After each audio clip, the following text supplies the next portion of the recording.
Welcoming to This is MLS. I'm your host, Caitlin Kyle, and I couldn't do the show without my colleagues, my incredible colleagues. So let's bring them in. Bradley Wright Phillips joining us for the first time here in 2025. Sasha Kleshin and Mo doing. Gentlemen, I wanted to kind of stir things up a little bit to start this show, just to get our blood flowing. So I'm creating a nothing to do with soccer question.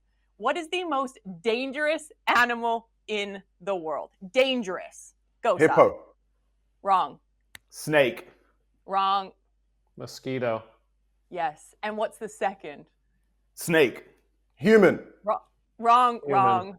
It's got to be human. Human or snake? You're not even fun. It's a saltwater crocodile. There you go. So a little fun fact, kicking us off. No, it's not.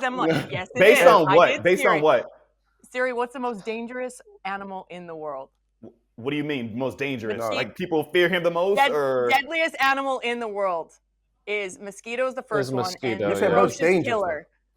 Dangerous. There you go. are you Halen, gonna tell me? Wait, so humans Halen. aren't classified as animals, or what? I don't know. you Why did shouldn't make it up? read The Onion. It's a parody website. Guys, you're no fun. I'm just trying to have some fun. Let's get to some fun. It was Sunday night soccer. It did not disappoint. The LA Galaxy hosting San Diego FC, the new expansion side, and maybe a team that caught us all by surprise. It was San Diego with a 2-0 performance. Brad, what did you like most about them in that match? Everything, Kate. As far as first games in your club history goes, it's the perfect game. It's not often we see a team, let alone an expansion team, go to LA Galaxy and completely dominate possession. I thought the two number 6s in Godoy and Sverkov were unbelievable. Just ran the game, completely set the tempo. And then you're talking about the DPs turning up. Anders Dreyer comes debut, 2 goals. Perfect start for him. What impressed me the most, because we knew they were going to play some football, I thought they would get caught and caught on the press. I mean, the press and then counter-attack. I think what impressed me though was the structure they got from losing the ball. Every player went behind the ball, very organized. Everyone knew their jobs. I think it was a performance I can't really have any criticism about. The only thing I would say, they weren't really tested defensively too much, but perfect performance. Mikey Vargas has got to be positive. Now, Mo, you said last week on This is MLS that LA Galaxy needed to do a few things at home to keep their home court in order to get the win, especially without the likes of Ricky Push in the lineup, Payne Still, who was suffering an injury heading into the beginning of the season, and then Joveljic that was sent to Sporting Kansas City in the offseason. So let's take a listen. One, Galaxy have to be incredible at home again because their home form was so instrumental and influential in their success last year. And they need to turn what was an inefficiency at the beginning of the year, their defensive part of the game, into their strength. Now, Mo, should we be hitting the panic button when it comes to LA Galaxy in the first game of the season? Nah, okay, we're not hitting the panic button. Like we gotta take it easy. But that being said, the things that I hit on there, I feel like Galaxy didn't execute well in terms of, obviously they had gone 22 games without losing at Dignity Health Sports Park, suffered their first loss. By the way, I actually don't mind that because it's going to help to fuel and birth a real rivalry between those two teams. And then the other part is the defensive part of the game. This time last season, everyone was talking about how good LA Galaxy's attack was, how potent they were, but the frailties lied in the back. 5 changes to the starting lineup for the team that won MLS Cup going into that game against San Diego FC. One of those changes is in goal. Mitrovic plays a hospital ball to Garces. They give up the first goal. So you can't give gifts in games like that, in games of that magnitude, and expect to still find results. So that was one of the things that I looked at. The other part was, with those 5 changes to that starting lineup, you saw some of that. You saw a team trying to kind of reestablish themselves, get on the same page. They lacked a little bit of continuity in midfield, especially where they were missing guys like Ricky Puch. They were missing Mark Delgado, who left the club. Joseph Payne still not being in the lineup as well. So they lacked a threat in behind, and it just became a little bit easier for San Diego FC in terms of how they wanted to press. And for LA Galaxy, at times it looked one-dimensional. If it wasn't Gabriel Peck on one side to create and try to go at the team 1v1, get to the byline, get service in the box, they just seemed like they were lacking a little bit and not on the same page. But no panic button, just maybe a wake-up call for Greg Vanney and his side to just retool things and figure out how they can play without Ricky Puch, who's going to be gone for a long stretch of time, more so anticipating the return of Joseph Payne still hopefully in a few weeks. Now, Sasha, for San Diego, it was an impressive start, but something that you always scream for teams that do really well in a game, they have to back it up. They are going home now and playing in front of their home crowd. What do they need to do right at home to continue to continue this form. Excuse me, my coffee hasn't set in yet, guys. More of the same, Kaylin, more of the same. Be brave, stick to their identity, and be really good on the ball through the midfield, because LA Galaxy didn't really press them with a really high press and put them under a lot of pressure when trying to build out. I expect St. Louis will do more of that and will get up in their face. So they have to be really good on the ball, really good in their movement, in their positions as well. And they can. We showed that in week 1. They were brave on the ball and they passed through things. So Sverkov in the midfield, Bradley mentioned Godoy. You also got to talk about Luca De La Torre, the way he can progress the ball up the field. They've ignited the fan base. They have to stick to their guns and build off that in week 1 and back it up.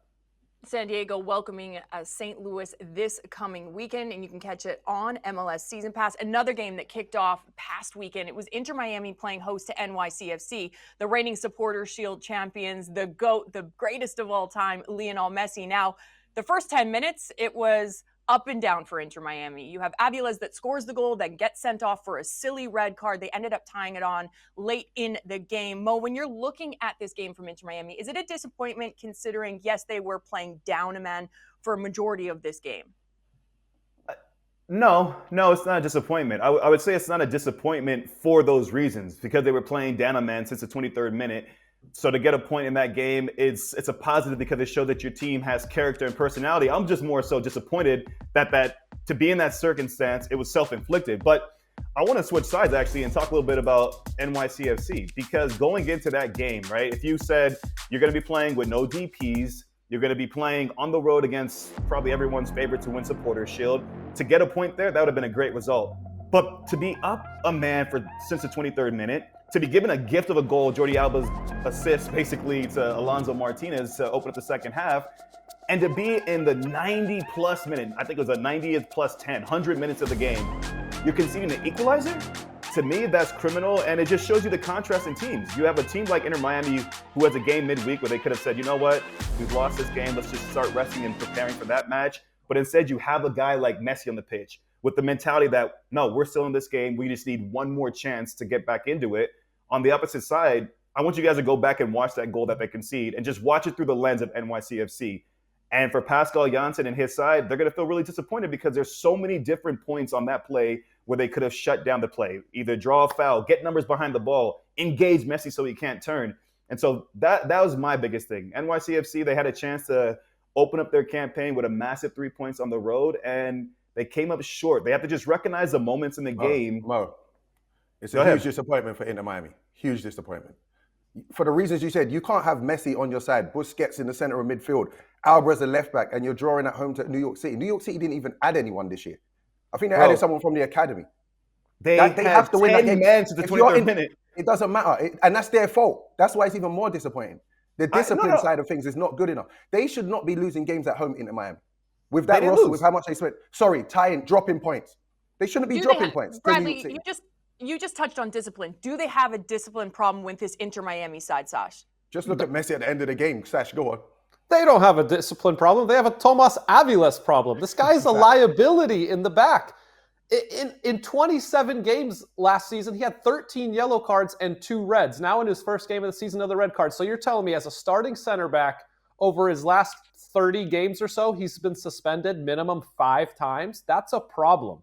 That's a big problem for Inter Miami. And they're giving this kid chance after chance.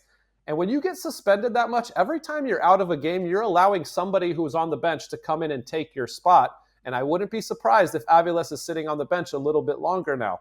Having said that, he's a young player, so we're going to give him a little bit benefit of the doubt, but he's played a lot of games at this point, and we're seeing the same mistakes over and over. Javier Mascherano has a big job now because he is the coach who can bring him along. He played a lot of center back in his time at FC Barcelona. Maybe he can teach this kid a thing or two, but if he doesn't clean up his act soon, this guy's going to be sitting on the bench for a lot of this season. Sash, it's a decent point that you bring up that he's young, but I think with Inter Miami, we look at them as a completely different team as the rest around the league. He doesn't have that room. The time he needs to improve in has to be a lot quicker than other MLS sides. This team has a demand to win the MLS Cup, and he is costing them valuable points. Right. If I'm the senior guys in that locker room, I'm going crazy. But Brad, I just want to put a button on this. It's 2 points dropped for NYCFC. It's 2 points dropped. And I understand that you're saying that we hold Miami to a higher standard. Fair point. You guys have all played in games when you've been down a man. Have you ever been down a man from the 23rd minute? The 23rd minute of a game, right? So I just think from that standpoint, NYCFC had everything going in their favor. Yeah, they had no DPs on the pitch. You're up 2-1 on the road. Lock down the ship. You know what they did? What they didn't do? They didn't watch onside. They didn't watch onside and see Galaxy concede a goal in the opener last season to Miami in the 90th minute, right? So that's the issue. That was the issue. will say though, if you're New York City, when you look at this result in a month or two, you got a point away at Inter Miami. I think they leave happier. Well, let's put a button on this one, like Mo just said, and move on, because we do have Sunday Night Soccer coming up yet again this coming weekend, and it was a huge success in opening weekend. But this time, it's the Houston Dynamo who struggled in weekend one, taking on Inter Miami. Can Inter Miami bounce back after that 2-2 draw at home? You can check it out here right on MLS Season Pass, and our coverage begins at 6 p.m. Eastern. Now, speaking of a team that we had big question marks around, will Miguel Almiron be the 2.0, or will he come back to be the old 2018 Miguel Almiron? Well, let's put a pin on him, because Emmanuel Latte Lat, in his debut, the $22 million man, was unbelievable, Bradley. Okay, because you're obviously on the 360 show with me, it's hard to watch 90 minutes. So last night, I went and watched the whole game back. This man is a problem. Live wire. So sharp. Honestly, every facet of the game that he needs to be good, he's amazing in. A ball down the channel, 1v1s, cuts inside shot. He can jump. He's causing defenders problems aerially. And you know what's so impressive about him? I'd heard this, that his work rate is unbelievable. Listen, he's organizing the press. He's closing people down. He was non-stop. Deserved the 2 goals. Yeah, Atlanta got to be buzzing with this signing, because I think he's got to be looking at Golden Boot and MVP honors. That's how impressed I was with him. All right, now they did play Montreal. I'm not taking anything away from Montreal, but a team that has struggled Wow, the the past few disrespect. seasons. Yeah, you are. Yeah, you are. Okay, a little You bit. started off by saying That's that, my and nice it's way like- about doing it. They Wow. haven't added enough pieces to the puzzle to be, for me, competitive. Yes, they scored 2 goals in Atlanta in the Benz. Well done. Good job. But going back to Atlanta, you look at Miguel Almiron. Sash, when you look at this team and you look at the attacking presence of this team, is there any concerns of them being top in the East? Yeah, I think the concern is the back line, Kay. They still gave up 2 goals at home. This team reminds me a little bit of LA Galaxy last season, where the front four, unbelievable, but the question marks for most of the season were, can the back line hold up, or does this team need to win 3-2 every game? Granted, they had probably 3 starters, not in the back line in this game. And if they get their best back line, which is probably Amador, Gregerson, Williams, Brooks Lennon, and they start to work together and they get a lot of moments together, that back four could become solid enough that this team is a contender in the East. I just have question marks around that back line right now. How would you grade Miguel Almiron in his first game back? I thought he was pretty good. I thought by the end of the game, he looked very tired. We saw in the 90th minute a chance for him to probably ice that game, and his legs looked gassed, but he's obviously a very talented player, and I expect more of him as the season continues. Are you still not here for the sequel, though? Oh, Yeah, No. good question. No, I'm not. I think Latte Lat is the star. And look, we'll see. We'll see. This guy, I can't call it after one game, but I don't think he's going to be the same, Mo. I don't think that's so. fair. Sash, like I said, I watched that game and I thought back to your comments, and which is understandable. Will he be the same? But there was flashes in that game, Sash, where he received the ball in the final third and just darted away from a player, got separation and looked very dangerous. He looked like Almiron of the past. I think this front four are going to cause a lot of problems when they start to link and build that connection. it's going to be an exciting game coming this weekend as Charlotte Dean Smith's men host Atlanta United. Dean Smith's men coming off a 2-2 draw on the road in Seattle in weekend one. Now, there were some other big heavy hitters that kicked off their season last weekend, and I want to kind of change the mindset heading into the show. So teams that are on our radar that are contenders, did they impress us in weekend one? Brad, let's start with LAFC. LAFC welcomed Minnesota United, got a 1-0 result. Jeremy Abobasi got the start over Olivier Giroud. Contenders? Yeah, contenders. Listen, LAFC didn't surprise me. They're who they are. LAFC, when you look at them on paper, they should be a team that's, out-possessing teams and totally dominating games. They don't. I don't call them a good team. I call them a dangerous team. And that's what they are because of the players they have up in the attacking line. Abobasi was brilliant. I don't think we need to see Giroud in that lineup, if I'm being honest. I think Abobasi should be the starting number 9. They're dangerous. That's what they are. They're dangerous. Why do you say could be that, B? Why Jeremy Abobasi over Olivier Giroud? What do you like about it? He offers more to the team. LAFC are a team that don't possess the ball well. So when the ball goes up to number 9, it needs to be held. Olivier Giroud has had, half a season in the beginning of this to show me that he can hold the ball link play, and I haven't seen it. You guys agree with Bradley on that one? Giroud to the bench for Jeremy Abobasi, just quickly before we move on. Can't drop the man. He scored a goal. Ooh, pressure on the Frenchman. Listen, we love Giroud. Giroud's a legend. He's shown us a great stuff throughout his career, but he shouldn't be the starting number 9 for that. I thought this when Kai Kamara was there last season, by the way. Every time Kai Kamara was on the pitch, LAFC looked a little bit better. This season, they look better with Abobasi. Let's stick in the West and jump a little bit higher up. Let's go to Seattle. Seattle was one of those teams where a lot of people talking about how deep their bench is and how they might potentially finish first in the West. Coming off that 2-2 draw versus Charlotte. Sasha, impressed you? Contenders still? Impressed me. Seattle contender for sure. They made 2 mistakes at the back. Both really come from Jackson Reagan, who was so solid last season. But I think this is more of an anomaly, just a blip on the radar. Seattle's DNA has usually been the team that doesn't make mistakes at the back. They don't gift you goals. And they gifted Charlotte a goal in the 90th minute. I think we need to see a little bit more bite from them in the attack to get that 3rd goal and start running up the score on teams so that they're not in a moment like this where they're backpedaling in the 90th minute. They're not getting to their spot defensively and the ball ends up in the back of their own net. But a very solid team, very experienced. They will be contenders in the West all season. Mo, for Cincinnati, there was 2 massive moves in the offseason, $20+ with Evander and Denke leading this front line. A 1-0 performance over the New York Red Bulls. Contenders for you still? Yeah. When I look at Cincinnati, everything that you mentioned there, the off-season signings have come in. And, I mean, for Kevin Denke, I kind of feel like the way Brad described Emmanuel Latela, I feel like that for Cincinnati. You got to protect this man at all costs. Obviously, he scores the goal that gives him the win. He scored in CCC. I like his overall kind of what he brings to the game. Very comfortable to come in and establish himself already. It seems like his skill set that he has lends itself well to how Cincinnati want to play. The other part is, and you'll see it more and more over the course of this season, but he scored a goal against Motagua in CCC. But he has this ability in the box, Brad, you'll appreciate it, where he'll receive the ball with his back to goal and has this little clever turn to create a chance out of nothing that's impressed me. He did it to get that goal. He had a couple chances like that in the last game against the Red Bulls. And I look at Cincinnati. They're a team that's built with a strong foundation defensively. They have a good spine through the center of the pitch, good goalkeeper, and now they have a number 9 who can score goals to lead them in the right direction. Hey, let's remember Orishano and Matt Miazga coming back soon as well. Wow. It just makes that team even better. Yep. Mo, do we need to put more pressure on FC Cincinnati? Yes, they are winning games by 1-0. It's not really a new story when we do look at Cincinnati, but they've spent over $28 million on 2 attackers. Or are you okay with the 1-0 performances? How many points did San Jose get for winning 4-0? 3. We got 3. Okay, so when you win 1-0, you still get 3 points. And the other all right, moving on, Mo. Goodbye. We'll catch you up next week, all right? Thanks so much for joining us here on This is MLS. Let's take a look at this upcoming schedule this weekend in weekend 2 of MLS Season Pass.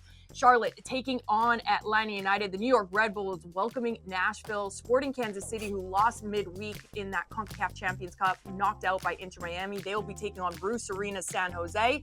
And Minnesota United welcoming Montreal. And on Sunday, the Vancouver Whitecaps taking on the Galaxy. And Sunday Night Soccer, the Houston Dynamo welcoming Inter Miami. Let's play a little game, gentlemen, seeing as Mo's just throwing me under the bus here. He's absolutely loving it. So, Mo, this could be your first and last time on This is MLS. So, real deal or no deal? Mo, for San Jose, a very impressive opening match. But Bruce Arena did come out and say, look, let's pump the brakes. Yes, we won 4-0, but it still wasn't good enough. We played against RSL. Deal or no deal? Do you like them taking it? I do like San Jose, and I'm saying deal in the sense that there's no way they're going to be as bad as they were last year. Bottom of the table in the West, conceded a league record 78 goals under Bruce. I expect this team to see a shift. Now, what I liked about this game, they scored 4 goals. None of them come from their strikers, Joseph Martinez, Chicho Arango. None of them come from Hernan Lopez, their number 10. You have Rodriguez scoring goals, saving plays, saving kids. There were just so many things to take away. Exactly. There were so many things to take away from this performance. And I agree with Bruce. Yeah, you do got to pump the brakes a little bit. This is an RSL team that I wouldn't say looked at their very best. It didn't look that threatening. But all that being said, I go back to the goals conceded. 78 goals conceded last year. So as much as we focus on the fact that San Jose scored 4 goals, starting the season off with a clean sheet and a clean sheet at home could be very, very valuable. This team only won 6 games last year. They only won 6 games. So I'm saying deal because this is a good start, and I can only imagine that it should get better. Mo, Real Bruce, deal. Oh, go on. Sorry. No. I'm just saying you didn't. Bruce Arena said it's just Salt Lake. It wasn't as nice as you made it out to be. It wasn't that nice. Mo said Real Salt Lake wasn't at their best. They were not awful, what Bruce said. Mo. That's not what Bruce said. Hey, but maybe so. You still gotta score those goals. You still gotta keep a clean sheet. Diego Luna had that chance in the second minute, right? And somehow they did enough. Yeah, they did enough. Bruce is right. They were rubbish. So, well done, Mo. Well done, Mo. Digging yourself a grave. Let's move on to the Columbus Crew. In Wilfred Nancy, we trust. No Cucho, no Christian Ramirez, no problem, B. Real deal? Real deal. This is a stupid question. It's a stupid real question. deal. It shouldn't even be on this slate. But listen, Wilfred, I got to be honest with you, man. I lost faith a little bit because, only because I see Cucho leaving. Then you trade Ramirez. So then I got a little bit worried. And my question was, who steps up? My questions were answered in game 1 against Chicago. Listen, Jason Russell-Rowe, we've seen him do it at MLS Next Pro. We've seen him do it in the MLS when he's been provided opportunities. He had a good game, plays that number 9 role really well. And then Diego Rossi, that's the biggest one I wanted to question. Can you step up? Can you add 4 or 5 more goals to the 12 you got last season? If so, I see nothing changing. We know they play a lovely, nice style of football that causes any team problems. So real deal for me. Yeah, let's see Columbus. Let's see Columbus when they play against a team that doesn't gift them 3 goals. So what are you saying? They're not the real deal? No, I think they are the real deal, but let's be honest, who stepped up was the Chicago defense. That's who stepped up in this game. Hate right now. Listen, Greg Berhalter's got some stuff to work on in Chicago. They're building an identity, but you cannot gift a team like Columbus at home 3 goals, and Chicago did that. Fair enough. Well, someone that wasn't gifted a lot was the Philadelphia Union, and maybe heading into this season flew under the radar a little bit. They win 4-2 against Orlando City, a team that we had all on our radar finishing top in the East. Let's go, Sasha, real deal or no deal? Real deal. Philadelphia is a good team, and I think Bradley Carnell is a good hire. When you look at the front 3 of Ty Baribo and Daniel Gazdag, and Michael Uwa, they all get on the score sheet, as they always seem to do. They were still pretty good last season in attack. It was defensively where everything let them down. If they can just get a little bit better on the defensive side of games this year, they're definitely a playoff team. I like what I saw out of them. And when you add Quinn Sullivan as that 4th attacker, he's fantastic. The energy he brings to the game, his finishing ability. I like this team a lot. Anyone else want to jump in and maybe slate the defense or go at another team here? Or are we just going to stay quiet? No, I'm just glad Sasha mentioned Quinn Sullivan. I think Quinn Sullivan's very underrated in that attacking, the attacking side of things for Philly. So yeah, he's got to get some love. All right, well, let's jump over to Vancouver. Vancouver with a 4-1 thrashing in the Cascadia Cup against Phil Neville's men and the Portland Timbers.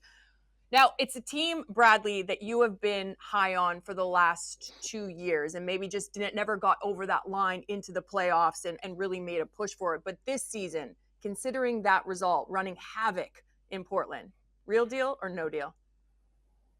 I'm looking at these 2 spaces. Real deal for me is Vancouver being a playoff side. No. You can't sit on the fence, Pete. Okay, take real a side. deal. Take a real side. Deal. Real deal. The only concern I have is the squad depth. Listen, the starting 11, I watched them. I know they played against 10 men, but they were unbelievable. The way they possessed the ball, managed the game when it went down to 10, it was very impressive. I think the 2 center midfield players were really good. Kubas and Sebastian Belharter, very, very good. And then Nelson having a day like he was Messi. Brian White's going to get you goals, Ryan Gold. This is a strong start in 11. I think they go to the playoffs, no problem. Sebastian who? Belharter. Sorry, my English accent. The whole time. Hey, Hey, I'm my English surprised. accent. I'm not gonna lie. I'm surprised you're still rocking with Vancouver when they let Vanny go. Vanny was I your know. boy, and now you It just hurts. I'm surprised with you, bro. That's all. That's all It I'm hurts. saying. And he owes me some wine, but I still like that team. I like what they're doing. They play a nice style of too. football. Hopefully they get to play against 10 men every week. You'll see. You're going to be surprised. I'll say this. There's They a lot won't of lose. hate going on today. There is.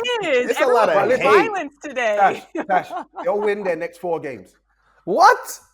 They won't lose. They play the won't champ. lose. They play the defending champs this weekend. It's They won't gonna be a lose. tough They one. won't lose. All right, Let's jump into save that clip. All right. Yeah, we're saving this clip. We can run this show back, so just be careful what you say on here. Top goal scorers in weekend 1. Yes, it's only weekend 1, but there was some absolute golazos. Ty Baribo scored a brace against Orlando. Dreyer became the first and second player to score for San Diego FC. Brian Gutierrez, I trust, scoring a brace. Obviously, the loss against Columbus. Emmanuel Latte-Lot, unbelievable in his debut with 2. Jordan Morris scoring his 9th brace in MLS career. Palacio's debut resulted in the 2 goals, but the loss to Philadelphia. And Diego Rossi stepping up for the Columbus Crew that lost both Cucho and Christian Ramirez in the offseason. Unbelievable looking at this already. Now, in terms of players, what players are you guys backing that maybe we have not mentioned yet in the show? Who you want to start with? I'll go first. Gabriel Peck. He's the best winger in MLS. I think he was very quiet in week 1, and he has to adjust to playing without Ricky Pooch and has to put even more on his plate. But I don't expect he's going to be as quiet in any other game this season as he was in week 1. Gabriel Peck has goals and assists and the ability to get by anybody. I think he shows up this weekend against Vancouver. I'm gonna go with I'm gonna go with Austin's record signing in Brandon Vasquez. You know, they win the opening weekend game. He had a couple chances, but there's still more to come for him. Brandon Vasquez, I feel like now they're gonna go. I think they're playing away at Portland, so Portland's gonna have a rejigged defensive unit to play against. But Brandon Vasquez coming back to the league, he's motivated. He has a point to prove. He's now the record signing for that club. The number 9 position is his to own, and he's a player that I know has the quality, and he'll be eager to get his first goal for Austin FC. I'm going to go with Brandon Vasquez's ex-teammate and Lucho Acosta. I think we saw him on the weekend. Wasn't the Lucho we're used to seeing. I think once he, starts building the connection, they know how and when to get him into the game. You're going to see Lucho doing Lucho things throughout the season and this coming weekend. Love it, guys. Well, this is MLS. Week 2 in the books. Bradley, you brought fire to the show. You stirred it up with the guys. I'm feeling a bit uncomfortable over here by myself, but I love it. Thank you so much for tuning in. Mo, BWP, Sasha Kleshin, and for myself, Kaylin Kyle. You guys can tune in this coming weekend on Apple TV and MLS Season Pass to catch all the pregame coverage, kicking us off on Saturday and then rolling into Sunday with Sunday Night Soccer. We'll bring you our pregame show with that, followed by MLS Wrap Up with Kevin